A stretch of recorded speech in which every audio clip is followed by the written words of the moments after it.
Assalamualaikum dan selamat pagi, salam sejahtera. Saya Mariati, merupakan Pengurus Besar Tenaga Nasional Berhad Melaka. Thank you for the light when the world felt dim.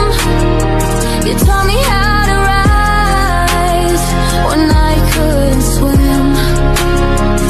In your arms I found a place so true. Saya ingin merakamkan ribuan terima kasih kepada Datuk Azmi selaku pengarah Zakat Melaka kerana memberi kesempatan kepada Tenaga Nasional Berhad buat kunjungan hormat ke Pejabat Zakat Melaka.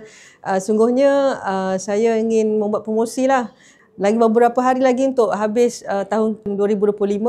Jadi kepada siapa yang beragama Islam yang belum membayar zakat, sila, terutamanya kepada staf Tenaga Nasional Berhad Melaka, silalah berurusan dengan Zakat Melaka untuk urusan pembayaran zakat. Kita tahu ini adalah tanggungjawab kita bersama, di mana kita bekerja di negeri Melaka, usahakanlah untuk membayar zakat di Zakat Melaka.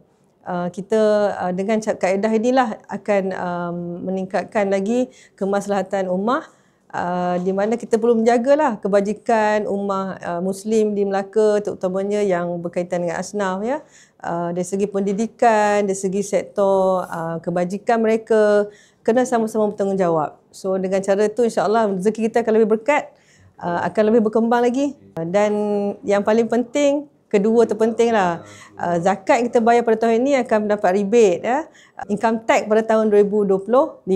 Jadi bayarlah pada tahun ini supaya rebate itu akan kita dapat jugalah. Sekian, Assalamualaikum.